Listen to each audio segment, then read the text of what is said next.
বেবোর মা গেছে ফ্রেশ হতে, সেই ফাঁকে বেবো চা বানিয়ে নিচ্ছে।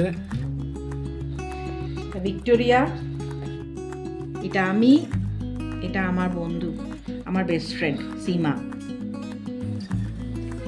ভগবান জানো তো, সঙ্গে থাকলে তিনি জীবনে সবকিছুই ওভারকাম করতে পারে। আমি তো ভীষণ বিশ্বাস করি, তো ভগবানকে ভীষণ বিশ্বাস করি। আমি কেন, আমি সৌরভ বেবো, আমরা আমাদের দেখা দেখি বেবো শিখেছে সেটা। ঠাকুরের আশীর্বাদে, গুরুদেবের আশীর্বাদে ঠিক ঠিক চলছে। তোমরা সবাই আশীর্বাদ করো আমার বেবো যেন মানুষের মতো মানুষ হয় গো। আমি চাই।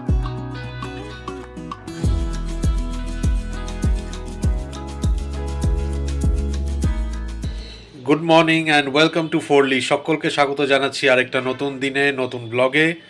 আশা করি তোমরা সবাই খুব ভালো রয়েছো, আমরাও ভালো আছি। আর আজকে তো শনিবার, ছুটির দিন। আর মানে ছুটির দিন হলে যেটা হয় প্রতি শনি রবিবারেই, যে উঠতে লেট, সেটাই হয়েছে। তো উঠে এখন ফ্রেশ হয়ে এবার গিয়ে বসবো গতকালের ব্লগটাকে এডিট করতে। সেটা করা হয়নি কালকে, করে তারপরে পাবলিশ করে দেবো।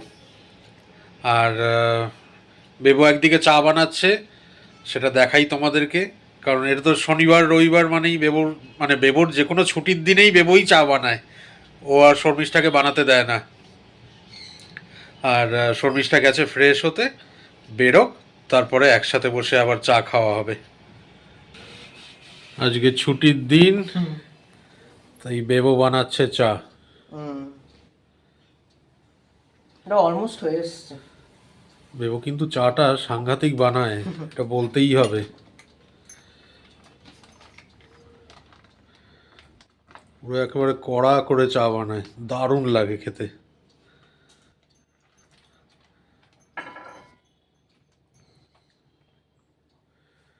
বেবোর বেবোর মা গেছে ফ্রেশ হতে, সেই ফাঁকে বেবো চা বানিয়ে নিচ্ছে।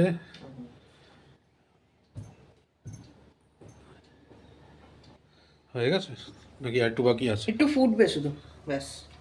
আচ্ছা, গুড মর্নিং। আমি ভেবেছিলাম আমিই চা করব, বললামও চা করব, বেও বললো যে না মা তুমি রাখো, আমি করে দিচ্ছি। আমি খুশ হয়ে গেলাম। ছেলে যখন বললো তোমায় করতে হবে না, তুমি বসো, আমি বসলাম। ছেলে গরম গরম চা এনে দিল। এই জন্যই বলে ছেলে মেয়ে সমান। ছেলেরাও এখন সব কাজ করতে পারে যেটা মেয়েরা পারে, মেয়েরাও এখন সব কাজ করতে পারে যেটা ছেলেরা পারে, কিন্তু কিছু ব্যতিক্রমও আছে।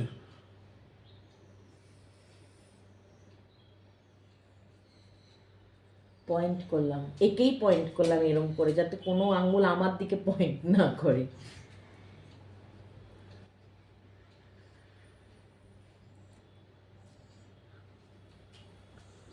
না, আমার ব্যাপারটা হচ্ছে একটু, মানে আমি নিজেই স্বীকার করি আমার যা যা ফল্ট, আমি নিজেই স্বীকার করি। আমি একটু ওই ঘোড়া দেখে খোঁড়া হওয়ার মতন ব্যাপার হয়ে গেছে আমার। বোঝো। এটা আমি কিছু করার নেই এটা। কারণ বিয়ের আগে একাই করেছি, সামলেছি, একাই থাকতাম, যা খাওয়ার একাই খেয়ে রান্না করে খেয়ে নিতাম। অবশ্য মানে যেটা বানাতাম সেটা আমি একাই খেতে পারবো, ওইরকমই খাবার বানাতাম। তো তো বিয়ের পর থেকে, আর তোমরা তো এতদিনে দেখতেই পাও, জানোই যে কতখানি ভালো রান্না পারেও। না না, আমি প্রথম থেকে পারতাম না গো। হ্যাঁ, সে আস্তে আস্তে এক্সপিরিয়েন্সের সাথে সাথে এখন এসে গেছে ওর মধ্যে। আমি বাপের বাড়িতে এরকমভাবে রান্না করিনি কখনো। আমার প্রথমত আমার বাবা কোনোদিনও রান্নাঘরে ঢুকতে দিত না মেয়েদের, একেবারেই না। এক্সপিরিয়েন্সের সাথে সাথে 100 বার ও এখন পুরো পাকা হাত ওর। তো না না, এখনো অনেক শেখার বাকি গো। ও ওরম বলে, নয়তো করবো না তো কিছু, সেই জন্য। যেমন কালকে পিৎজা খাওয়ালাম, এরকম খাওয়াবো না কিছু, তাই বল, তাই না? আমি বিয়ের আগে কয়েকটা রেসিপি করতাম, মানে ননভেজ, ভেজ কখনো রান্না করিনি, রুটি করিনি, লুচি করিনি, এমনকি ভাতও করিনি, মানে ওই ভাতের মার গেলে যেটা ভাত করে, তখন তো আর রাইস কুকার ছিল না আমাদের, তো আস্তে আস্তে সব শিখেছি গো। লুচি রুটির এক্সপেরিমেন্টগুলো আমার ওপর দিয়েই হয়েছে। কি করবো আর কার উপরে করবো? মানে গিনিপিগ আমিই ছিলাম তখন। এক দুবার লুচি বাজে হয়েছে, তারপর ভালো হয়েছে। দেখো সদ্য বিয়ে করে এসেছি, আমি জানি না লুচি কিভাবে করতে হয়, মানে কিরম জানি না, মানে কি ওরমভাবে কখন ওরমভাবে কখনো দাঁড়িয়ে দেখিনি। এক হচ্ছে আমার বাপের বাড়িতে রান্নার লোক ছিল, মা যেহেতু চাকরি করতো সেজন্য বাবা মাকে কখনোই ওরকম করতো, মা শুধু সানডেটা করতো, সানডে স্পেশাল সমস্ত কিছু মা একা হাতে করবে, কাজের মাসিরা সব কেটে কুটে এগিয়ে দেবে, তাছাড়া সারা সপ্তাহ তারাই করত। আমি রান্নাঘরে গিয়ে দেখিনি যে কিভাবে হয়, মানে ময়াম দিতে হয়, মাখতে হয়, করতে করতে করতে করতে এখন শিখে গেছি। আমি কখনো রুটি খেতাম না, সেই জন্য আমার কোনো ইন্টারেস্ট ছিল না, আমি সবসময় ভাত খেতাম। মা দেখে অবাক হয়ে গেছিলো যে আমি রুটি খাচ্ছি, মা বলছে তুমি রুটি খাচ্ছ? আমি কখনো, ওই শীতকালে মা জবরদস্তি দিত, আর ওই দুধ দিয়ে রুটি খেতে ভালোবাসি বলেছিলাম, ওই বাবা কখনো রান্নাঘরে ঢুকতে দিত না, তবু মা বলতো চা করো। তারপর সত্যিকারে বলছি 7-এ থাকতেই চা করা শিখে গেছি। তারপরে আলু চচ্চড়ি, এরা খায় না কিন্তু আমাদের বাড়িতে তরকারি দিয়ে মুড়ি খাওয়া এগুলো ছিল। সন্ধেবেলায় চপ মুড়ি, সিঙ্গারা মুড়ি, তার সাথে সাথে আলু চচ্চড়ি বা কিছু একটা এরকম করে তরকারি করে শুকনো শুকনো তার সঙ্গে মুড়ি খাওয়া, এগুলো ছিল, ওইগুলো করতাম। তারপরে আস্তে আস্তে ডিমের ঝোল বানানো শিখলাম, মানে কিরম বলো তো, ডিম আলু সব ভেজে রেখে দেবে মাসিরা, আর ওরা পাশে দাঁড়িয়ে দাঁড়িয়ে এদিকে এসো, ইনস্ট্রাকশন দেবে, আমরা করব। এসো এদিকে এসো বাবা। তারপর একটু যখন বড় হলাম, একটু বড় বলতে কলেজ লাইফ বলছি, মানে কলেজ লাইফ না তার আগেই বলছি, 12-এ থাকতে আমার বাবা চলে গেল, তো বাবা খায়নি আমার হাতের রান্না। ওই 12 দেব, তারপরে তোমার, মানে আমি 12 দেওয়ার আগেই তো বাবা চলে গেছে, 12 দেব তখন শিখলাম চিকেনের রেসিপি। হ্যাঁ বাবা খেয়েছিল, বাবা পাও ভাজি খেয়েছিল আমার হাতে। এদিকে এসো, বিস্কুট দেবো, এসো এদিকে এসো। বাবা পাও ভাজি খেয়েছিল, মানে তাও সেরকম ভালো হতো না, কিন্তু বাবা তো দারুণ হয়েছে, দারুণ হয়েছে, ও কি ডিলিশিয়াস তুমি বানিয়েছো। বাবার এই গাছের পাতায় একটুখানি জল স্প্রে করছি, এত ধুলো আসে না, পাতাগুলো পুরো নোংরা হয়ে যায়, আমার ভালো লাগে না দেখতে, চকচকে থাকবে পাতা। এমনি গাছে রোজ জল দেওয়া হয়, একদিন অন্তর অন্তর দেওয়া হয়, কারণ আমি শীতকাল তো, কিন্তু এই পাতাগুলোতে একটুখানি জল দিয়ে পরিষ্কার না করলে নোংরা নোংরা লাগে, ওটা আমার ভালো লাগে না। জোয়ান গাছটা কত বড় হয়েছে দেখো, আজওয়াইন গাছ যেটা সেই দেখিয়েছিলাম না, আমার বন্ধু দিয়েছিল একটা ডাল বেবোর প্রজেক্টের জন্য, সেখান থেকে একটা ডাল বেবো নিয়েছে, আর একটা ডাল আমি বসিয়ে দিয়েছিলাম, কি সুন্দর গাছ হয়ে গেছে তার থেকে। এই যা সমস্ত, এই দেখুন তো জল দিলে কীরকম ধুলোগুলো পড়ে। শীতকাল তো এই জন্য নীলকণ্ঠ গাছে সেইরকম ফুল আসে না, কিন্তু হচ্ছে। আমি একটু জল দিই, ভিজিয়ে দিই, পাতাগুলোতে জল লাগলে বেশ ভালো লাগে, ফ্রেশ লাগে পাতাগুলো। সকালবেলা এমা কিসের সঙ্গে? ও হ্যাঁ, তাহলে 3টে এক পোচ, হ্যাঁ হ্যাঁ 3টে। আর জ্যামটা কিন্তু ভুলো না। ওকে। হ্যাঁ তুমি শুধু মিষ্টি খাও, তোমার মিষ্টি আমি দেবো না বলি আর তুমি আর জ্যাম একটা এনেছি মানে রোজ খাবো নাকি? রোজ খাচ্ছিটা কোথায়, ওই তো একদিন যেদিন খাই সেদিনকে দিতে বলি। তাও বলবে বাবু, বলবে আমি নাকি কম কম জ্যাম দিই। হ্যাঁ আরো কিছু, ওরা সমস্ত বাবার নিজস্ব ইমাজিনেশন। বলছে এতটুকু কেউ জ্যাম দেয়, আমাকে বলবে। দেবো না, এটা বাবার ইমাজিনেশন পুরোটাই। ব্রাউন ব্রেড এদিকে জ্যাম খেলাম কি? এটা হচ্ছে আমার বন্ধু যে দুবাইতে থাকে, সে একটা এসে ভুল করে ফটো ফ্রেম পাঠিয়েছিল, আমি বলেছিলাম, সেটা ঠিকটা এসেছে, এবারে খুলবো, খুলে দেখাবো। আমার বেস্ট ফ্রেন্ড স্কুলের, কলেজে, ও এখন দুবাইতে সেটেল। হ্যাঁ, এবারে আমি। এবারে ঠিক আছে। হ্যাঁ, এবারে ঠিক আছে। এই যে। এটা ভিক্টোরিয়া, এটা আমি, এটা আমার বন্ধু, আমার best friend Seema. Thank you Seema. এই দেখ, ঠিকটাই এবার এসেছে। খুব সুন্দর, বিউটিফুল, ভীষণ সুন্দর হয়েছে। ভীষণ সুন্দর। এটা আমি। তোমাকে তোমাকে স্কুলে পড়ার মতন লাগছে। হ্যাঁ, তা আমি তো এখনো তাই, তুমি আমাকে বুড়ি বুড়ি মনে করো। তুই স্কুলে যেরকম যখন পড়তে তখনকার ফেস এটা তোমার। এটা আমি, এটা সীমা, আর এই যে ভিক্টোরিয়া। খুব সুন্দর। থ্যাংক ইউ সীমা। ও খুশি হবে দেখে যে এবার ঠিকটা দিয়েছে। এবার তাহলে আগেরটা কি হবে? আগেরটা ও বলেছে তুলে রাখতে। ও যখন আসবে ইন্ডিয়াতে, ব্যাঙ্গালোর আসবে আমার কাছে, তখন ও নিয়ে নেবে। এটাকে তুলে রেখে দেবো। এটা তো আমার না। আচ্ছা, এটার সঙ্গে একটা কার্ডও আছে। কার্ডটা ঠিক দিয়েছিল সেবারে। এই যে, গুড ফ্রেন্ডস আর like stars, you don't always see them but you know they are always there. এই যে এক্স্যাক্টলি এক ফটো। হুম, বিউটিফুল, খুব সুন্দর হয়েছে। ভীষণ সুন্দর।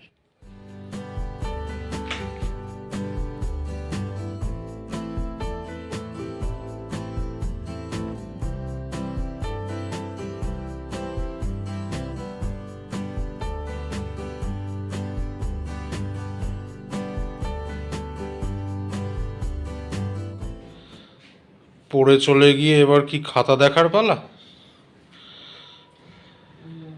একটা, যার এই সোমবার পরীক্ষা, তার খাতাটা এখন দেখে দিচ্ছি। যে যা ভুল করেছে আবার তাকে করতে বলছি। কালকে সকালবেলা করে পাঠাবে, আর একবার দেখবো। দেখে বিকালবেলা আর একবার একটা কোয়েশ্চেন পেপার পাঠাবো। সে করে আবার রাত্রেবেলা পাঠাবে, যাতে দেখবো যাতে সোমবার কোনো ভুল না করে। আর এরপরে অন্যদের খাতা দেখবো। কালকেও ক্লাস আছে, কারণ ক্লাস 10-এর এখন মডেল শুরু হবে। আর কি যেন, আজ তোমাদের আজকে কোনো লাঞ্চ টাঞ্চ কিছু দেখাতে পারিনি, কারণ সেরকম কিচ্ছু করতে পারিনি। সিম্পল ডাল, মুসুর ডাল, ডিম ভাজা, ভাত খেয়েছি। ওটা দেখাবার মতন কিছু নেই, এত ব্যস্ত। আর রাত্রেবেলা তো ওই বেগুন ভেজে রেখে দিয়েছি, শুধু এখন রুটি করব। টাইম লাগবে রুটি করতে আমার, কারণ এখন আমি খাতাগুলো দেখছি। মাথাটা খুবই ঘাড়, মাথা একদম যন্ত্রণা করছে। এত বেবুকে বললাম একটু চা দিতে, বেবু এখন একটু চা করে। বেবু এতক্ষণ পড়ছিল, এসে আমার পাশে বসেছিল। আমি বললাম একটু চা করে দিই বাবু, বললো আচ্ছা মা। আজকে তো শনিবার, ব্যাক টু ব্যাক থাকে, গানও ছিল। এমনিতেও কিছু করার নেই, কাজ করতেই হবে। আর চুপচাপ আমার বসে থাকতে ভালোও লাগে না। ঠিক আছে, আমার এরকম ব্যস্ত থাকতেই ভালো লাগে, কিন্তু ওই একটু মাঝে মধ্যে একটু চাটা হলে একটু এনার্জি পাই। আমি জানো তো, আমি বলছি, আমি জানি না কজন আমার সঙ্গে সহমত হবে। হয়তো অনেকেই হবে, অনেকে হয়তো নাও হতে পারো, আমি জানি না। যে ভগবান জানো তো সঙ্গে থাকলে তুমি জীবনে সব কিছুই ওভারকাম করতে পারো। আমি এটা ভীষণ বিশ্বাস করি, তো ভগবানকে ভীষণ বিশ্বাস করি। আমি কেন, আমি সৌরভ, বেবো, আমরা আমাদের দেখা দেখি বেবো শিখেছে সেটা, যে আমি যদি ঠিক থাকি, আমি ঠিক পথে চলি। আমি আমার বাচ্চাদেরও এই এক জিনিস শেখাই, আমার যারা স্টুডেন্টরা আছে, তার জন্যে তাদের বাবা মায়েরা মানে এত বেশি ভরসা করে আমার ওপর।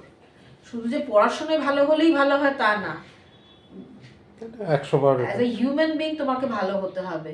আর আমি মনে করি, আমি যদি ভালো থাকি, যে কোনো লাইফে হার্ডল আসুক, মানুষ সঙ্গ ছেড়ে দিতে পারে, মাঝপথে ছেড়ে চলে যেতে পারে, বলতে পারে আর পারছি না রে, নিজেদেরটা নিজেরা করে নাও, দেখে নাও, বা যা পারো, যা প্রবলেম আছে নিজেরা সলভ করো। কিন্তু উপরে একজন বসে আছে যে সব সময় আগলে রাখে। তুমি যদি ভালো হও, সে সব সময় আগলে রাখে। আমি এটা খুব খুব বিশ্বাস করি। আর আমার তো বাবা মা নেই, তো সেই জন্য আমি সবসময় মনে করি যে এই যে এত দেব দেবী, তাদের মধ্যেই আমার বাবা মা। সেই জন্য আমি খাটি, এবং আমি জানি পরিশ্রম করলে তার ফল একদিন ঠিক পাওয়া যায়। আমার বাচ্চাদেরও তাই শেখাই, যারা একটু ভয় পায়, যে বাচ্চাটার খাতা দেখছিল ম্যাথসকে ভয় পায়, ওর বাবা ওকে নিতে এসেছিল, বাবাকে বসিয়ে রেখে আরো 10 মিনিট ক্লাস নিয়েছি। আমি ওকে বললাম ভয় পেও না, কিছু ভয় পাওয়ার মতন কিছু নেই, প্র্যাকটিস করো, ঠিক ভালো হবে। এই যা এখন এগুলো দেখবো, তারপরে একটুখানি আর একটু টাইম লাগবে, তারপরে রুটি করব, রুটি বেগুন ভাজা। আমাদের তাও শনি রবি দুটো দিন ছুটি পাই, তোমার কোনো ছুটি নেই, সেটা 100 বার। এখন তো রবিবারেও এখন তুমি অকুপাইড। বোর্ডস না, মডেল শুরু হবে ডিসেম্বর থেকে। আগের বছরের কথা মনে পড়ে যাচ্ছে, বেবো যেবার 10 দিল। বেবোকে নিয়ে রাত ভোর 3টে 3:30 অবধি বসে থাকতাম, আমার কোনো ঘুম নেই। আমি কিন্তু এমনিতেও সবার খাতাটাতে দেখে ঘুমাই কিন্তু রাত 2:30টার সময়, উঠি সকালবেলায় হয়তো 5:45 6টার সময় উঠি, কিন্তু শুই কিন্তু ওই। না শুধু বেবো না, আগের বছর যারা মানে বেবোর সাথে 10 দিয়েছে, ওই পল, তারপরে বাচান, এরা যারা ছিল, আরো যারা যারা ছিল, রাত্রি 12:30 পৌনে 1টা অবধি অনলাইন ক্লাস নিয়ে গেছি। শুধু তাই না, ফাইনাল এক্সাম চলছে, কারণ আমি ফাইনাল এক্সাম চলাকালীনও টিউশন নিই, মানে ক্লাস নিই ওদের, মানে 2 দিন পরে পরীক্ষা, এরকমে মানে আমি বলছি হিন্দি পরীক্ষা পরের দিন, তার আগের দিন রাত্রে 1:30টার সময় আমাকে বলছে যে ম্যাম এই কোশ্চেন যদি আসে আমি কি আনসার দেব। তখন 1:30 বাজে, আমি 3টে 3:30 অবধি জেগে থাকতাম, যদি কারোর কোনো ডাউট থাকে। কেন, পরের দিন সকালবেলা যদি হলে গিয়ে সেই কোশ্চেনটাই পায় আর যদি লিখতে না পারে, তাহলে বাচ্চাটার মনে কিরকম হবে। আমি ওইভাবে জেগে থাকতাম, আমি বলতাম আমি জেগে আছি, তোমরা পড়ছো, কিছু ডাউট হবে আমাকে ফোন করো, এবং ওরা ফোন করতো। আমি আজও বলি ওদেরকে, আমি আজও জেগে থাকি মানে কি, খাতা দেখছি, কোশ্চেন পেপার একটুখানি বানাচ্ছি। এখন তো খুব ক্রিটিক্যাল কোশ্চেন পেপার হয় না, সব অ্যানালিটিক্যাল কোশ্চেন, সব ধরনের কোশ্চেন আমি বানাই, যাতে খুব টাফ কোশ্চেন করি, প্রথমের দিকে ইজি রাখি, যত গ্র্যাজুয়ালি মানে ফাইনালসের দিকে এগোই না, আমি খুব টাফ করি। আজকেও যেমন ওদের বলছিলাম ক্লাস 10-এর যে আমি খুবই টাফ কোশ্চেন পেপার করছি। কেন, বোর্ডসে যদি তোমরা ইজি পাও ওয়েল এনাফ, তোমরা খুব ভালো মতন করতে পারো, কিন্তু যদি টাফ আসে, বেবোদের বেলাতেই কিরকম এসেছিল, আমি বেবোদের বেলাতে, কিন্তু বেবোদের বেলাতে কি হয়েছিল, এটা সব টিচারদেরই কথা, আমাদেরও কথা, যে মানে আনএক্সপেক্টেড টাফ কোয়েশ্চেন হয়েছিল। কতজন আবার বলছি সহমত হবে আমি জানি না, কিন্তু আমাদের এখানে প্রচুর প্রফেসররা রয়েছে, স্যারেরাও রয়েছেন, যারা বলেছিলেন যে আমরা এক্সপেক্টই করিনি যে এত টাফ কোয়েশ্চেন পেপার, মানে আইসিএসসি এর কথা বলা হচ্ছে, ফিজিক্স পেপার ফিজিক্স বিশেষ করে। এই বছর তাও মানে বোর্ড থেকে ওরা প্রেসক্রাইব করে দিয়েছিল এই বছর সমস্ত মানে কিরকম একটা সেট অফ কোয়েশ্চেন্স পাঠিয়েছে পুরো, সেখানে প্রত্যেকটা কোয়েশ্চেনের মানে আন্ডারে লেখা, যেটা ভাবো একটু ভেবে উত্তর দিতে হবে, লেখাই আছে এখানে ক্যাটাগরিটা আন্ডারস্ট্যান্ডিং অর অ্যাপ্লিকেশন। ভাবো যেটা মুখস্থ করে, বই মুখস্থ করে লিখতে হবে, তার জন্য রিকল করে নিয়ে মানে অ্যাপ্রক্সিমেটলি তোমার অ্যারাউন্ড 100 কোয়েশ্চেন্স পার সাবজেক্ট, ওরকম একটা পুরো লিস্ট বানিয়ে ওদের পোর্টালে দিয়েছে, স্কুলে দিয়েছে। তারপরে ওইখান থেকে আবার তার নিচে তার সলিউশনগুলোও আছে। আমি আজকেই মামাকে বলছিলাম যে আমাদের ব্যাচে ডিফারেন্সটা হচ্ছে আমাদের কোনো হিন্টই ছিল না পেপার কিরকম আসবে, ওটাই অল অফ আ সাডেন যদি তুমি এরকম অ্যানালিটিক্যাল থিংকিং এই সেই দেখো, সবাই তো বড় বড় ওই আজকাল যত নামকরা কোচিং সেন্টার হয়েছে সেখানে তো যাচ্ছে না, আমরাও তো যাইনি কোনদিন, আমরা কি গিয়েছি বলো তো, প্রয়োজনই পড়েনি। যারা যেই পড়েছে তারাও ঠিক আছে, তারাও ডেডিকেটেড টিচারদের কাছে যেত, তাই না? এখন যেমন এটা একটা মানে কি বলবো, যাই হোক কন্ট্রোভার্সি হয়ে যাবে, সেজন্য ওটা আর বলছি না। তো যাই হোক, বেবোদের বেলায় কোনো হিন্ট ছিল না, আমি করিয়ে গেছি, কিন্তু আমি বুঝতে পারিনি যে এত টাফ পেপার আসবে। কিন্তু এবারে আমি ওদের প্র্যাকটিস করেছি, এত টাফ কোশ্চেন পেপার, আমি ঠাকুরের কাছে প্রার্থনাই করি যেন আমি যেটা করাচ্ছি সে তার থেকে ইজি আসে। কিন্তু আমি ওদের বেশ টাফ কোশ্চেন পেপার করেছি, এবং শুধু ক্লাস 10-এর না, আমি সকলকে ওরকম করাচ্ছি, ক্লাস 8-এরও ক্লাস 9-এরও সবাইকে, যাতে স্কুলে গিয়ে বা এক্সাম হলে বসে যাতে কোনো মানে ভাবতে না হয় যে এটা কোথা থেকে এলো বা কেন বা কি, ওইটা একটা বিচ্ছিরি টেনশন ওইটা। গত বছর বেবোর টেনশনটা একটা আলাদা ছিল আমার উপরে, কিন্তু আমার তরফ থেকে বা সৌরভের তরফ থেকে বেবোর ওপর কোনো চাপ ছিল না। কোনোদিনই না, এখনো না। বেবো যেটা করেছে নিজে করেছে, এবং যতটা করেছে we are very happy with him. আমি ভীষণ ভীষণ খুশি, 100 বার ভীষণ খুশি। হ্যাঁ, আমি এইটুকুই বলবো যে যারা পেপার কারেক্ট করেছে সেখানে কিছু এবারে গন্ডগোল হয়েছে, সেটা স্কুলের টিচাররাও বলেছে, তো সেটা তো আর রেকটিফাই করা যাবে না। সবাই বলবে যে আচ্ছা তুমি এক্সপেক্ট যেটা করেছো সেটা পাওনি বলে বলছো। হ্যাঁ বলছি, কারণ আমরা জানি একটা স্টুডেন্ট কত পার্সেন্টেজ পেতে পারে, তো সেখানে কিছু গন্ডগোল হয়েছে। যাই হোক, আমি জানি কে কীরকম, আমি যে পড়াচ্ছি আমি জানি কে কীরকম, কে কত পার্সেন্ট পেতে পারে। তো এনিওয়েজ আমরা হ্যাপি, বেবোকে নিয়ে বলো, আজও হ্যাপি। 11এও যা করছে ও শুধু আমার কাছেই করে আর নিজের থেকেই পড়ে, আর আমার কাছে বসে যা সলভ করার ওগুলো করে, ওই দিয়েই পরীক্ষা দিচ্ছে। ঠাকুরের আশীর্বাদে, গুরুদেবের আশীর্বাদে ঠিক ঠিক চলছে। তোমরা সবাই আশীর্বাদ করো আমার বেবো যেন মানুষের মতন মানুষ হয় গো। আমি চাই ও যাতে মানুষের মতন মানুষ হয়। বাচ্চাটা সত্যি সব কিছুর সঙ্গে অ্যাডজাস্ট করে চলে, তাই না বলো? সব কিছুর সঙ্গে আমি মানে বলে হয়তো তোমাদেরকে বোঝাতে পারবো না। তোমরা সবাই আশীর্বাদ করো ওকে। আজকের ব্লগটাকে এখানেই এন্ড করছি। কাল আবার দেখা হচ্ছে তোমাদের সাথে। কাল রবিবার সকালবেলায় হয়তো বাজার গেলেও যেতে হতে পারে, শর্মিষ্ঠাকে জিজ্ঞেস করব। আর এই আজকের ব্লগে যদি আমাদের কিছু ভালো লেগে থাকে তো আমাদের ব্লগটাকে লাইক করো ও শেয়ার করো। চ্যানেলটাকে যদি এখনো সাবস্ক্রাইব না করে থাকো, অনুরোধ রইল চ্যানেলটাকে সাবস্ক্রাইব করার জন্য। সবাই ভালো থেকো, সুস্থ থেকো। কাল আবার দেখা হচ্ছে, ততক্ষণ দেখতে থাকো ফোরলি, সঙ্গে থাকো ফোরলি। Good night.